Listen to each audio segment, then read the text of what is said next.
Consideraciones educativas de la perspectiva ecológica de Urie Bronfenbrenner.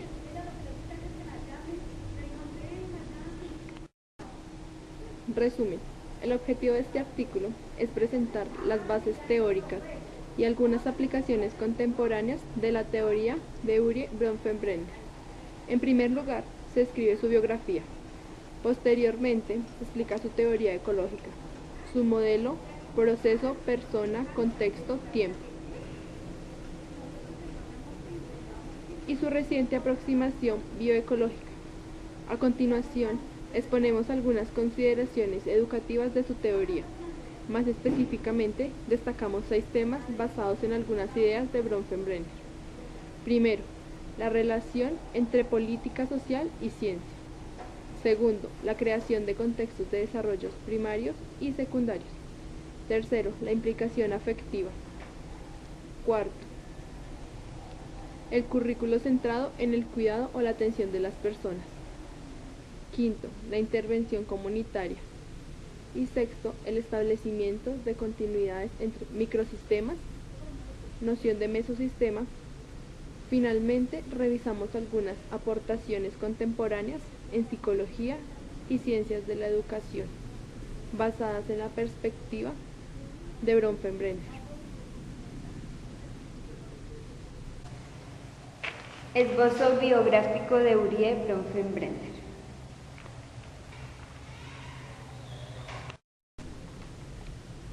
Urie Bronfenbrenner nace en la antigua Unión Soviética un 29 de abril de 1917, hijo del doctor Alexander Bronfenbrenner y Eugene Kamenetsky. A la edad de 6 años, la familia Bronfenbrenner emigra a los Estados Unidos, lo que podría considerarse, según la terminología de la teoría ecológica del desarrollo humano, una transición ecológica. Es decir, un suceso vital que supone un cambio de rol o de entorno. Mi madre vino a los Estados Unidos, pero nunca se adaptó plenamente. Según cuenta Bronfenbrenner, su madre seguía recordando con nostalgia la Unión Soviética. Es quizá por ello que introdujo a su hijo en el mundo de la literatura rusa, una forma quizá de recordar y estar en contacto con su cultura de origen. Cuando llegan a América, su padre ya era médico y zoólogo, pero los médicos que inmigraban, sobre todo del este de Europa, no les permitían ejercer la medicina y solo se podía conseguir trabajo si uno entraba en una institución. De modo que Urie se crió en el suelo de una institución para 320 deficientes mentales, llamada Institución del Estado en Nueva York para el Retraso Mental, de la cual Alexander era el director de investigación. Ahí descubrió con cierta impotencia que cuando los niños y niñas ingresaban en el centro, sus coeficientes intelectuales disminuían significativamente. Además, Alexander Bronfenbrenner también se dio cuenta de que los internos que trabajaban en las casas de los empleados, a diferencia de aquellos que lo hacían en las granjas, aumentaban sus coeficientes intelectuales, lo que sugería el gran legado y tema de Urie Bronfenbrenner: el efecto que tiene el contexto ecológico, los ambientes, en la arquitectura psicológica y el desarrollo psicológico de las personas. Graduado en la Escuela Superior de Haverstraw, New York, realiza estudios universitarios en psicología y música, completándolos en el año 1938. En realidad, hay varios temas que están presentes en el ambiente familiar, de los cuales la educación y el arte ocupaban un sitio destacado. En este sentido, de los 6 hermanos de Urie, todos ellos se dedican a la educación o el arte, excepto Anne Stambler, que trabaja como psiquiatra social en Newton, Massachusetts. Kate Bronfenbrenner es directora del Labor Education Research de la Cornell University School of Industrial and Labor Relations. Mary Bronfenbrenner es profesora de alemán. Michelle Bronfenbrenner Es videoartista profesional en Seal Beach, California. Steven Bronfenbrenner dirige una compañía de arte en San Francisco, California. Yvette Sol es coreógrafa, bailarina y escritora. Por lo tanto, se trata de una familia estrechamente vinculada a la psiquiatría, la educación y el arte. En el caso de Urié en particular, los temas educativos y psicológicos son los que ocuparon su periplo vital. Completa sus estudios en Psicología del Desarrollo en Harvard y presenta su tesis doctoral en la Universidad de Michigan. Era el año 1942 a la edad de 25 años. De nuevo, ahí se pone de manifiesto la necesidad de tener en cuenta el papel constitutivo del contexto. Específicamente, Bronfenbrenner estudió el estatus social, la estructura y el desarrollo de un grupo clase a través de la técnica sociométrica, elaborada por Moreno, que permite evaluar la aceptación o no entre compañeros de clase. Una de las conclusiones de la tesis doctoral de Bronfenbrenner fue considerar el individuo y el grupo clase como unidades orgánicas que se desarrollan e interrelacionan, siendo artificial e imposible estudiarlas aisladamente. El día después de obtener el grado de doctor, se alista en el ejército estadounidense. En un primer momento, Bronfenbrenner trabaja en el Centro de Pacificación de las Fuerzas Aéreas, aplicando test psicométricos para decir quién podría ser un buen marino o un buen piloto. Era un trabajo insulso. Me sentaba enfrente de una máquina y apuntaba números. Entonces decide escribir una carta al general adjunto de los Estados Unidos y la respuesta fue trasladarlo a lo que hoy es la CIA. Ahí se encontró con psicólogos reputados como Tolman, Newcomb, Lewin o Hoffman. Con ellos y de esa forma fue como realmente comenzó mi formación psicológica, después de haber obtenido el grado de doctor. Especialmente es de destacar la influencia que tuvo Kurt Lewin, uno de los responsables de la teoría ecológica de Bronfenbrenner. En el año 1948, a la edad de 31 años, acepta una plaza de desarrollo humano, estudios familiares y psicología en la Universidad de Cornell, donde permanece hasta su jubilación.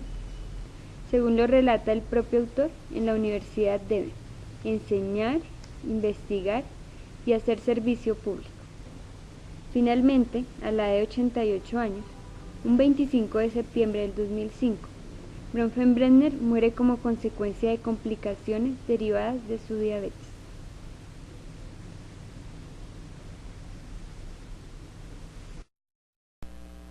La perspectiva ecológica del desarrollo humano, el modelo PPCT y la teoría de los procesos proximales. En la gráfica se presentan los sistemas propuestos por el autor: el macrosistema, el exosistema, el mesosistema y el microsistema, los cuales se relacionan mutuamente. La ecología del desarrollo humano comprende el estudio científico de la progresiva acomodación mutua entre un ser humano activo en desarrollo y las propiedades cambiantes de los entornos inmediatos en los que vive la persona en desarrollo. En cuanto este proceso se ve afectado por las relaciones que se establecen entre estos entornos y por los contextos más grandes en los que están incluidos los entornos. En el año 1979, 9 años después de la publicación de sus Dos mundos de la infancia, publica su libro más conocido, La ecología del desarrollo humano,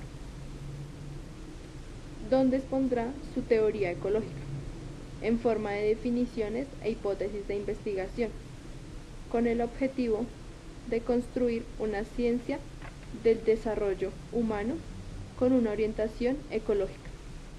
Hasta el momento, Argumenta el autor, la psicología del desarrollo es la ciencia de la extraña conducta de los niños en situaciones extrañas, con adultos extraños, durante el menor tiempo posible. Es necesario situar el desarrollo dentro de un contexto, es decir, estudiar las fuerzas que dan forma a los seres humanos en los ambientes reales en los que viven. Cabe recordar que los estudios de su padre sugerían diferencias en la coeficiente intelectual en función del contexto. Por ejemplo, cuando personas diagnosticadas en alguna enfermedad mental se institucionalizaban, entonces bajaban sus coeficientes intelectuales. De igual modo, aquellos que trabajaban fuera de la institución mejoraban sus puntuaciones. Es importante destacar que por desarrollo humano o por desarrollo psicológico, Bronfenbrenner quiere decir cambios perdurables en el modo en que una persona percibe su ambiente y se relaciona con él. La experiencia o el modo de percibir e interpretar una situación que tiene un niño de 3 años, uno de 8 y uno de 16 es completamente diferente. Y precisamente es su modo de percibir el entorno lo que hace que actúe distintamente. Dicho con otras palabras, entre el estímulo ambiente y la respuesta conducta existe una mediación psicológica que se traduce en el modo en que una persona interpreta, vive, experimenta la situación, de modo que lo que cuenta para la conducta y el desarrollo es el ambiente como se lo percibe, más que como pueda existir en la realidad objetiva. En la definición número 7, el autor afirma, el desarrollo humano es el proceso por el cual la persona en desarrollo adquiere una concepción del ambiente ecológico más amplia, diferenciada y válida, y se motiva y se vuelve capaz de realizar actividades que revelen las propiedades de ese ambiente, lo apoyen y lo reestructuren a niveles de igual o mayor complejidad en cuanto a su forma y su contenido. Es importante destacar que en esta definición sobresalen dos supuestos. En primer lugar, el desarrollo psicológico no es algo efímero, sino que implica una reorganización de la conducta, que tiene una cierta continuidad en el tiempo y en el espacio. Por ejemplo, cuando una persona progresivamente aprende a hablar. En segundo lugar, el cambio psicológico tiene lugar a la vez en el campo de la percepción, como una experimenta al entorno, y de la acción como una actúa. Sin embargo, el desarrollo no se da durch machina, sino que es el resultado de un proceso de interacción a lo largo del tiempo. Es como lo que le sucede a una planta, que de pronto aparece, ha florecido, pero parece que florezca ha sido necesario un proceso que ha tenido una duración determinada. Así que lógicamente no podemos hablar de sucesos o eventos aislados.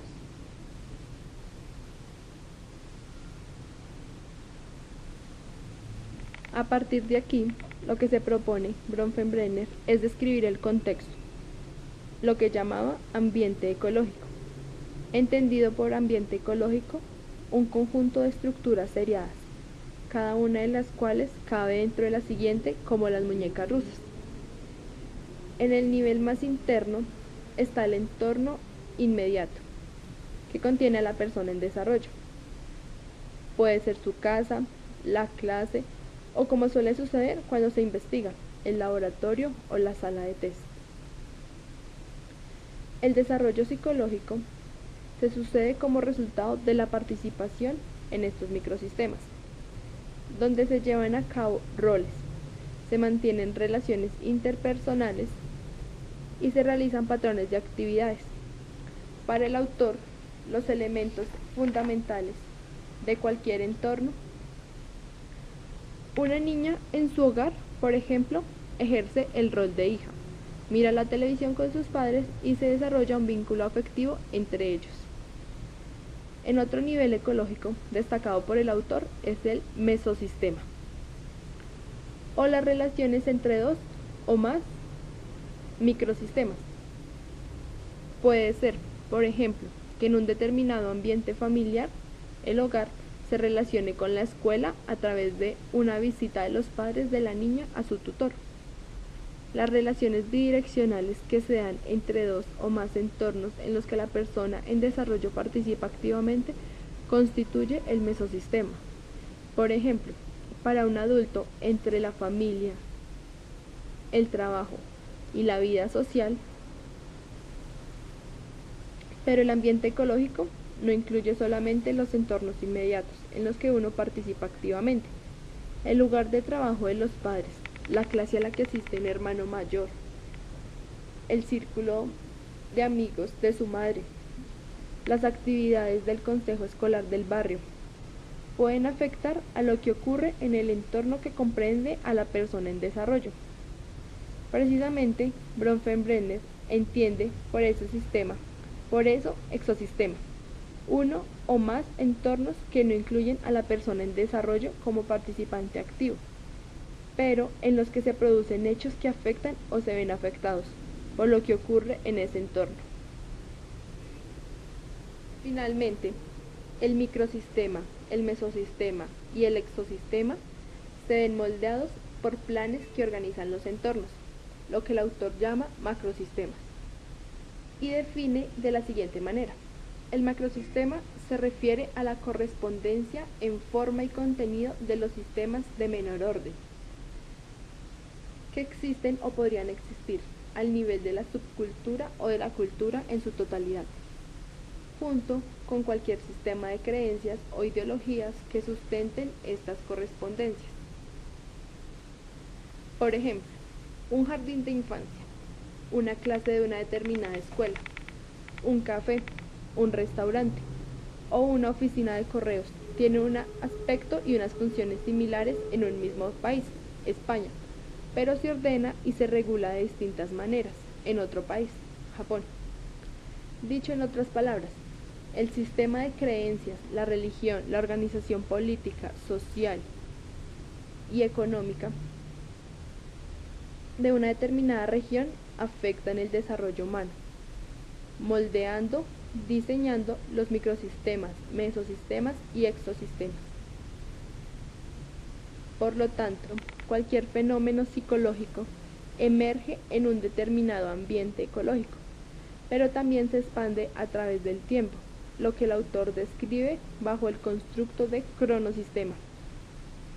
El microtiempo se refiere a la continuidad versus discontinuidad en los procesos proximales en curso. El mesosistema es la periodicidad de los episodios a través de intervalos de tiempo, como los días y la semana. Finalmente, el macrotiempo se focaliza en las expectativas y sucesos cambiantes a lo largo de la sociedad, a través de las generaciones que afectan y son afectados por los procesos de desarrollo humano a lo largo del curso vital. En realidad, el autor se refiere en distintas ocasiones a su modelo como proceso, persona, contexto, tiempo, PPCT. En esta fórmula hay 4 aspectos interrelacionados que deben considerarse.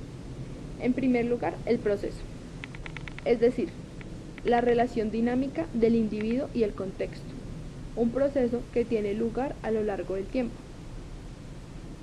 En tercer lugar, la persona, o el repertorio biológico, cognitivo, emocional, conductual individual.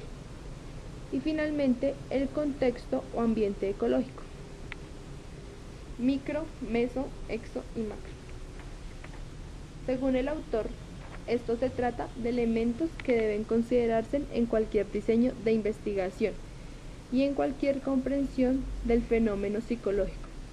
En caso contrario, puede realizarse afirmaciones erróneas como que un determinado niño es hiperactivo, ya que se mueve mucho en clase, un análisis PPCT obligaría a observar el mismo niño en otro ambiente ecológico, en este caso, otro microsistema como su hogar, además de situar la conducta históricamente, cuándo apareció por primera vez y cuándo aparece. Los aspectos constituyentes del fenómeno psicológico descritos, proceso, tiempo, persona y contexto, dirigieron a Bronfenbrenner y a sus colaboradores a integrar distintos niveles en el análisis de desarrollo humano, incluyendo lo biológico, psicológico y conductual.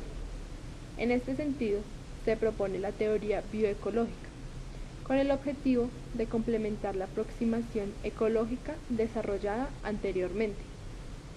Ahora se entiende por desarrollo un conjunto de procesos a través de los cuales las propiedades de las personas y el ambiente interactúan para producir constancia y cambio en las características biopsicológicas de las personas a lo largo de su vida. En un influyente artículo, Bronfenbrenner y Ceci postularon los procesos proximales como el mecanismo que permite convertir el genotipo, repertorio hereditario, en fenotipo, características observables del organismo. Por procesos proximales se entiende los procesos de interacción recíprocas progresivamente más complejos entre un organismo biopsicosocial activo y las personas, objetos y símbolos de su derredor. Para ser efectiva, esta interacción debe ser regulada en distintos periodos de tiempo. Estas formas de interacción en el entorno inmediato son los procesos proximales. Ejemplos de ellos son la alimentación o cuidado de un bebé, el juego con un niño o una niña, actividades entre criaturas, la solución de problemas, leer y escribir, aprender nuevas habilidades, realizar actividades atléticas, cuidar a otras personas, hacer planes, realizar tareas complejas y adquirir nuevos conocimientos y nuevos modos de hacer cosas.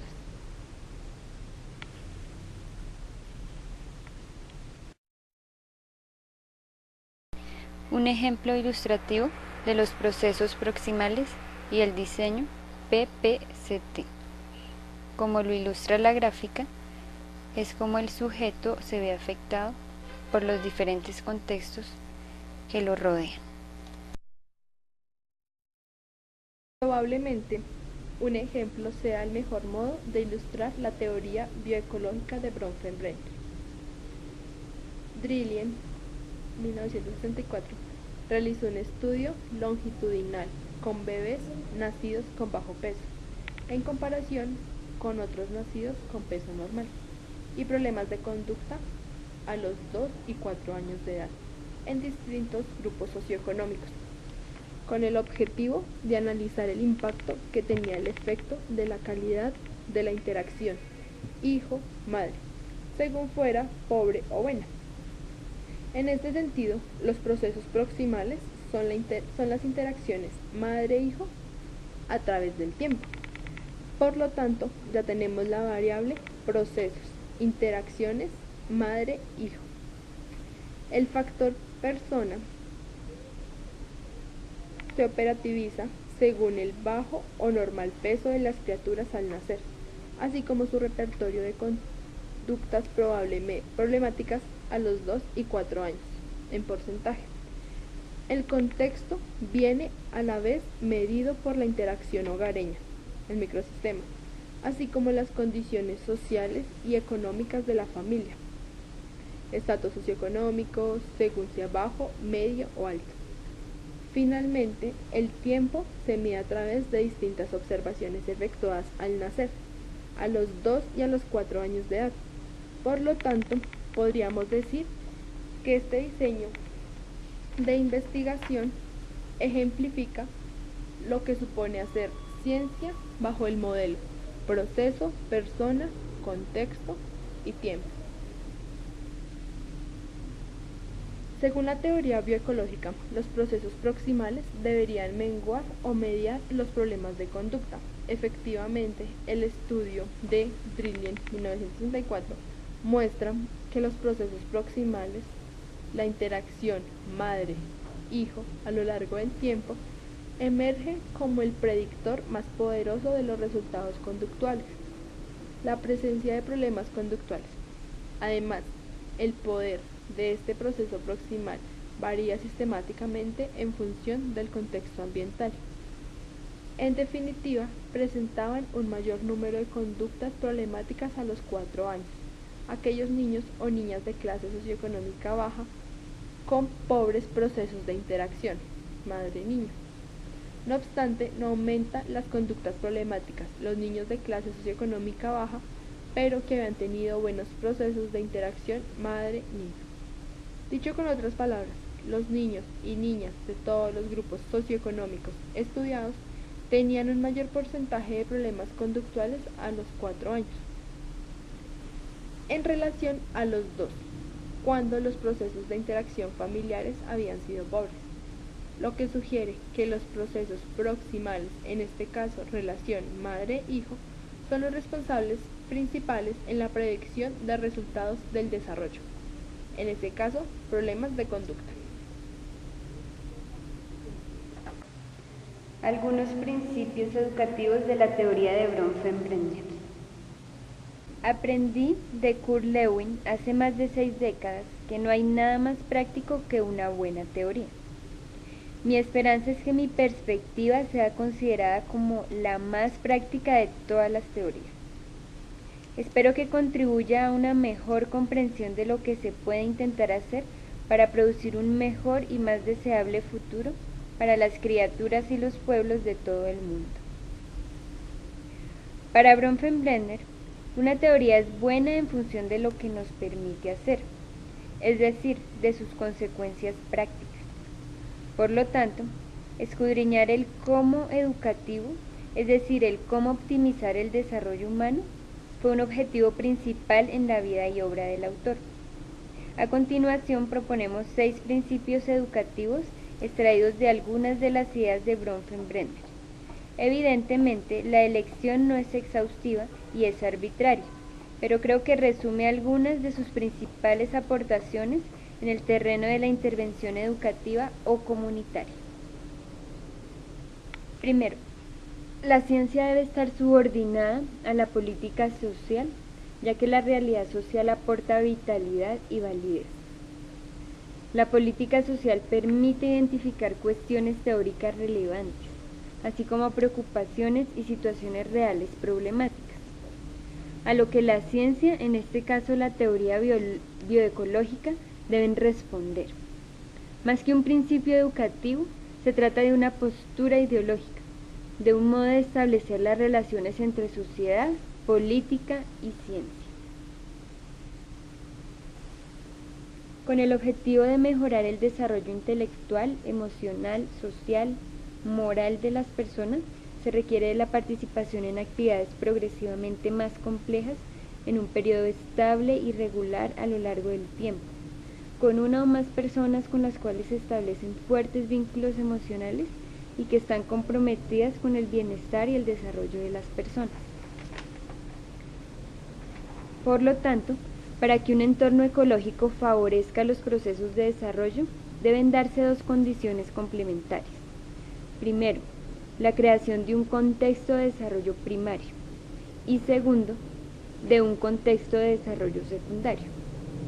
Por contexto de desarrollo primario, el autor entiende que el niño debe poder observar e incorporarse a patrones en uso de actividad progresivamente más compleja, conjuntamente o bajo la guía y el apoyo educativo de personas que poseen conocimientos o destrezas todavía no adquiridas por el niño y con las cuales se ha establecido una relación emocional positiva.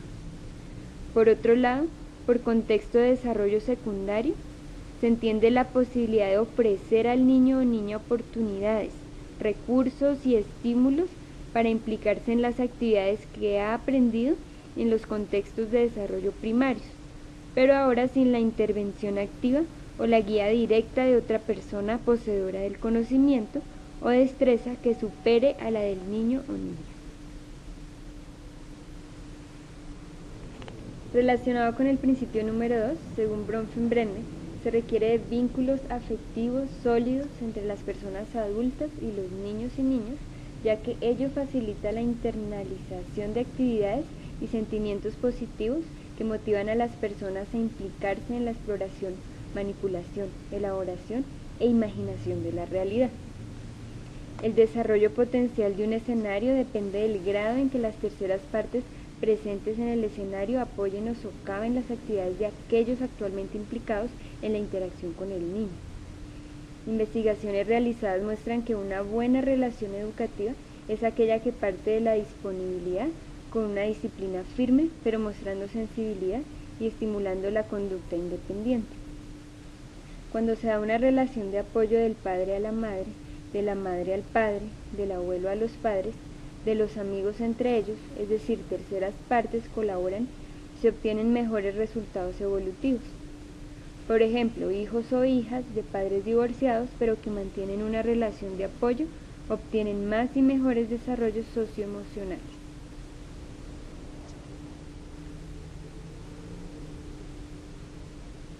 Cuarto, currículo para el cuidado o para la atención de las personas. Muy ligado a los principios ya anunciados, lo que subyace es el fomento de un sentimiento de trato, respeto, tolerancia y solidaridad entre personas con el objetivo de que la educación sea más sincera y eficaz. Para ello el autor propone una especie de currículo para el cuidado de las personas. Ello no quiere decir aprender sobre qué es, cómo se hace, en qué consiste, sino hacerlo. Por ejemplo, que niños o niñas tengan la responsabilidad de dedicar tiempo a personas ancianas. El autor propone la creación de centros específicos para fomentar las relaciones de cooperación a través de su ejercicio práctico, haciéndolo. La implicación de uno o más adultos en actividades compartidas con las criaturas, derivado de los principios 2 y 3, requiere de políticas públicas y prácticas que proveen oportunidades, estatus, recursos, estabilidad, ejemplo, tiempo, dentro y fuera de casa. Ello se puede ilustrar con uno de los programas educativos comunitarios más importantes en Estados Unidos de América, conocido como Head Start, cofundado por Urie Bronfenbrenner en el año 1964 y actualmente vigente, dando cobertura a lo largo de su historia a más de 22 millones de niños y niñas.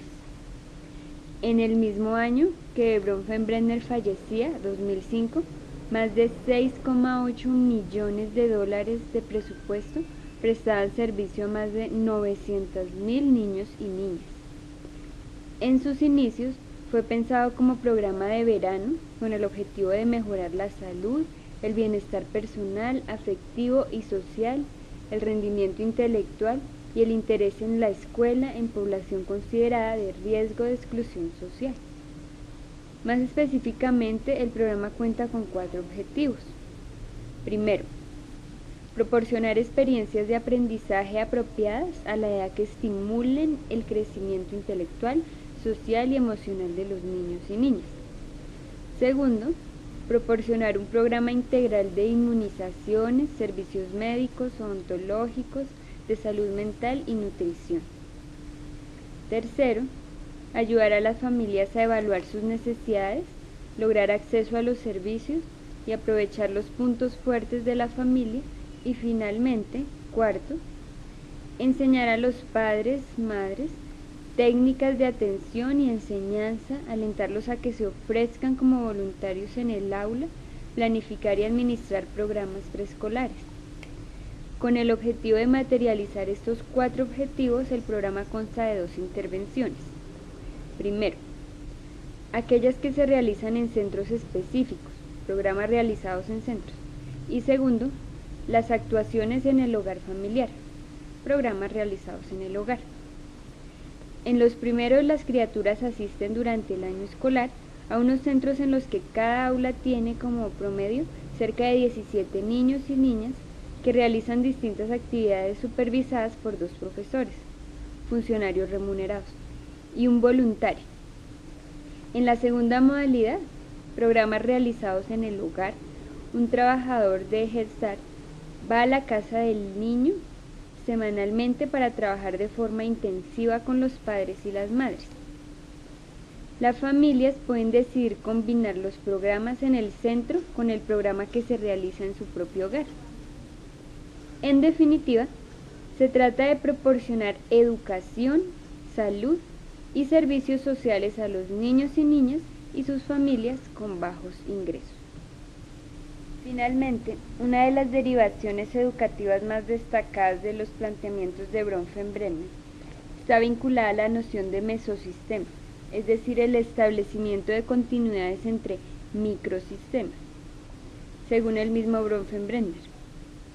El potencial de desarrollo de un escenario de crianza se ve incrementado en función del número de vínculos sustentadores entre ese escenario y otros contextos en los que se insertan el niño y los adultos responsables de su cuidado.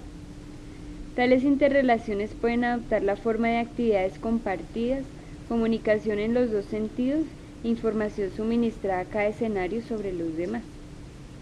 En otro texto el autor lo expresa con las siguientes palabras: el potencial evolutivo de los entornos de un mesosistema se ve incrementado si los roles, actividades en las que participa la persona vinculante con otros entornos estimula la aparición de confianza mutua, una orientación positiva, el consenso de metas entre entornos y un equilibrio de poderes progresivo que responda a la acción en nombre de la persona en desarrollo.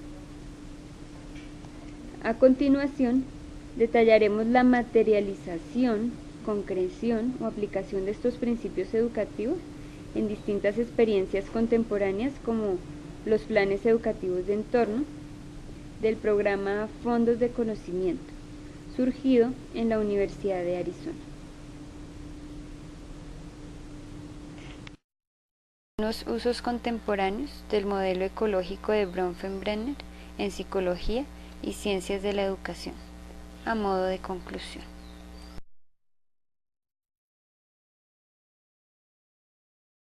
Podríamos concluir afirmando que Bronfenbrenner subrayó la necesidad de realizar políticas sociales bajo el supuesto de que la comunidad debe considerarse un agente educativo susceptible de influir en el curso del desarrollo psicológico de las personas, así como su bienestar y calidad de vida. En este sentido, el principio de corresponsabilidad conlleva considerar que no solamente se enseña y se aprende en la escuela, sino también en otros escenarios de vida y actividad. Pero para que se pueda crear situaciones donde se pongan en sintonía, en relación, contextos que favorezcan procesos educativos de enseñanza y aprendizaje, es necesario que estos se reconozcan mutuamente, se valoren y acepten positivamente, así como que realicen cosas conjuntamente.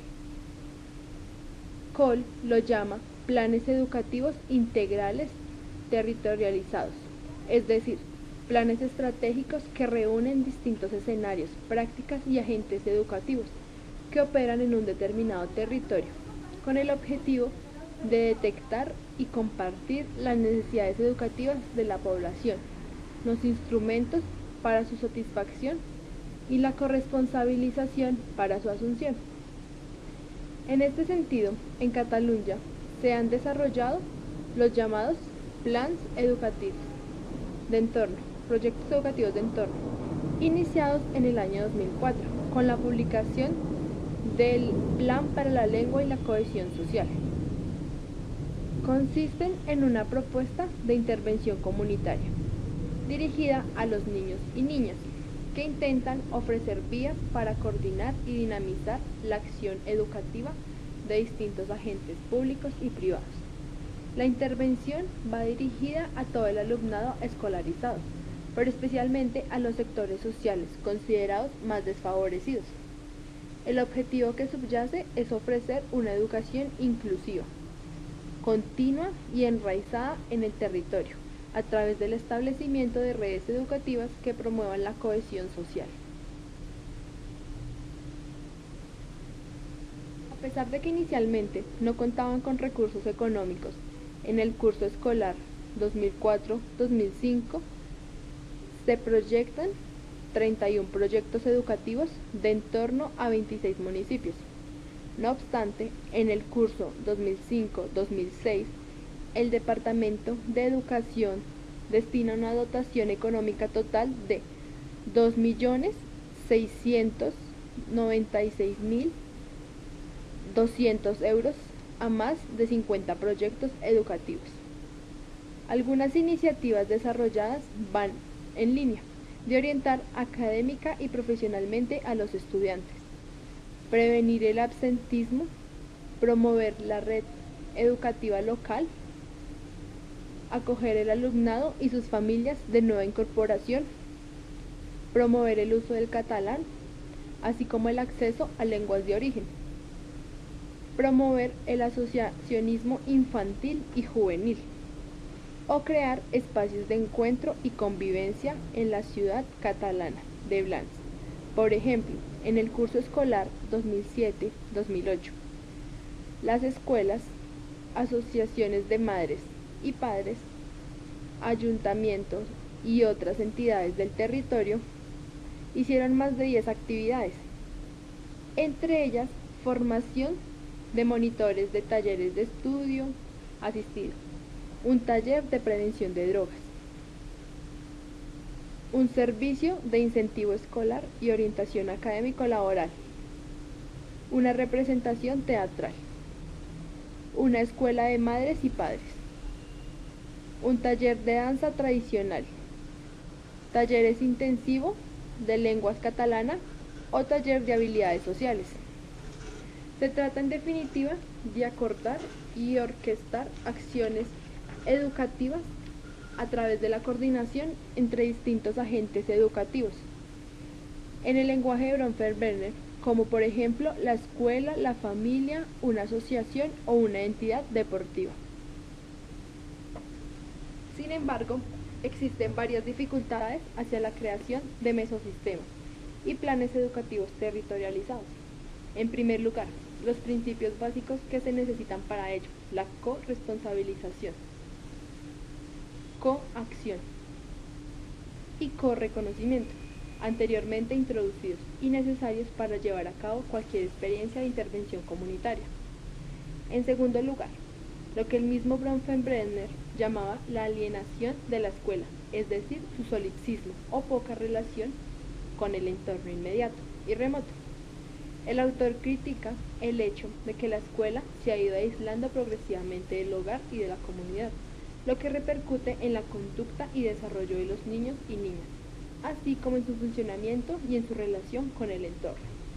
En las sociedades industriales modernas es más difícil que padres, madres, maestros se conozcan, emprendan actividades conjuntas, compartan información sobre los niños o se hagan amigos, ya que desaparecen las escuelas de barrio y las sucedáneas son más impersonales, grandes y alejadas de las personas.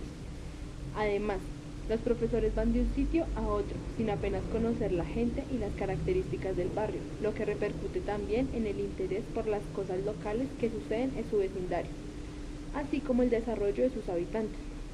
Todo ello dificulta el diseño y la creación de vinculaciones entre la escuela y el entorno social.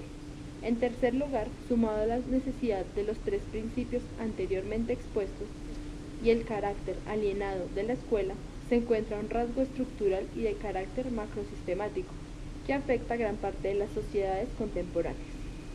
Bronfenbrenner y Evans lo llamaron sistema caótico. Un sistema caótico se caracteriza por, primero, una actividad frenética, una falta de estructura y vacío de rutinas. Tercero, la emergencia de actividades cotidianas impredecibles. Y cuarto, una exagerada estimulación ambiental. En definitiva, el ambiente se ha convertido en una fuente principal de interrupción de procesos proximales en la forma de ruido residencial, aislamiento y diseño del aula. Por ejemplo, un trabajo frenético, precario o inestable del padre o madre repercute en la calidad de su relación con sus hijos, afectando el bienestar y la calidad de vida del sistema familiar. En definitiva, la educación, bajo una perspectiva ecológica, es un fenómeno social, histórico y cultural, que se esparce en distintos contextos de vida y de socialización, como la familia, el trabajo, los medios de comunicación o una determinada política económica de un país. Es decir, la educación se proyecta más allá de la escuela y se beneficia de la red de relaciones educativas que permiten articular entornos de aprendizaje a través de los cuales apoyar, contextualizar y extender aquello que uno aprende y hace en un determinado contexto de socialización, como la escuela. En este sentido, Acosta, Ikiri y Esteban han propuesto la necesidad de considerar distintos tipos o niveles de recursos educativos, artefactos culturales implicados en las situaciones de enseñanza y aprendizaje.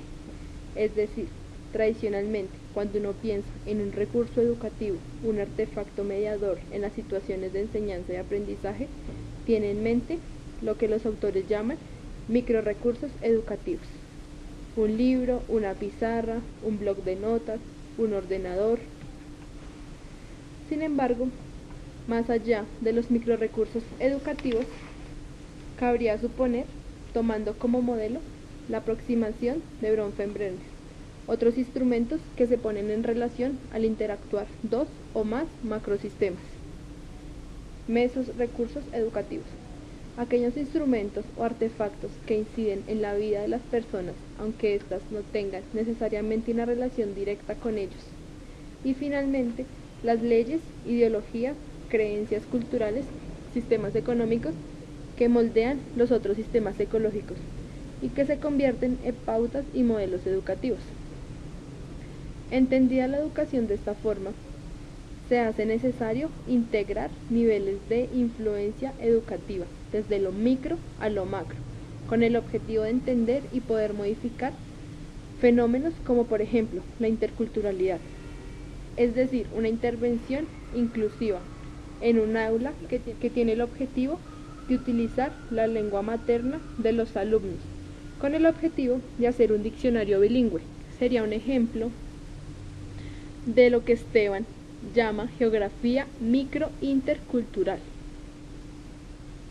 es decir, una intervención centrada en una determinada práctica educativa en un salón de clase.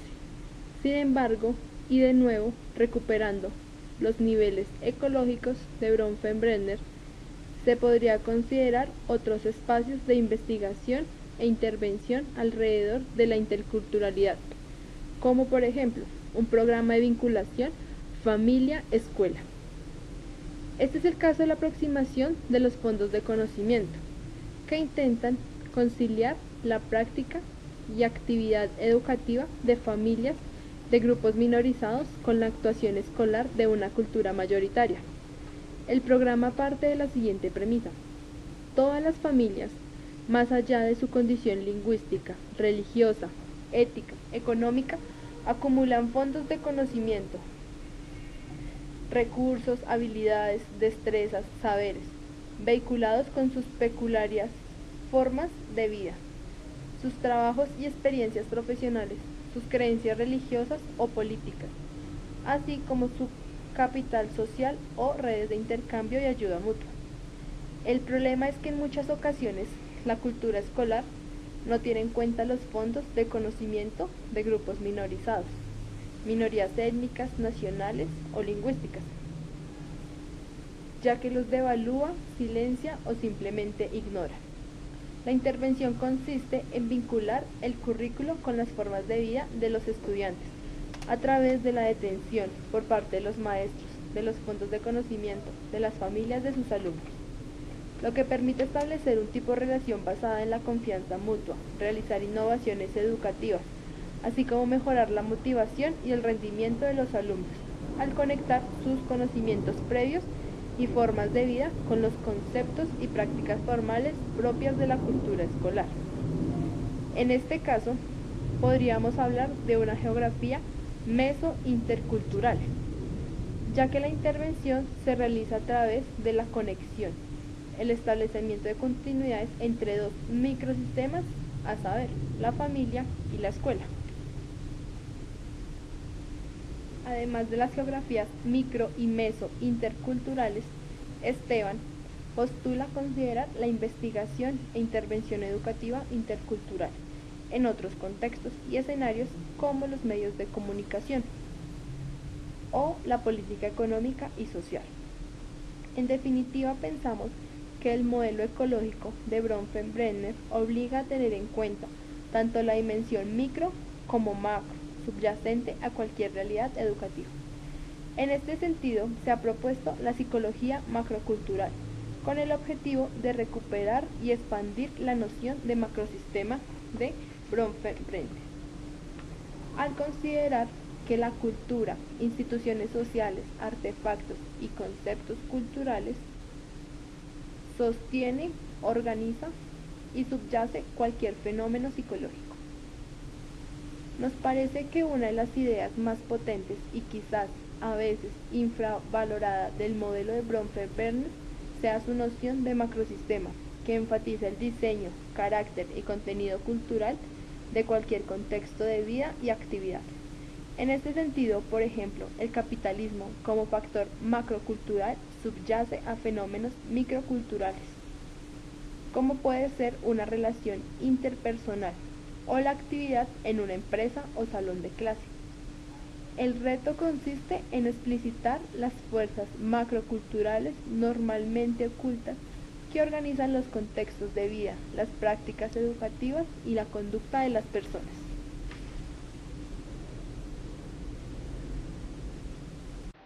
Dimensión.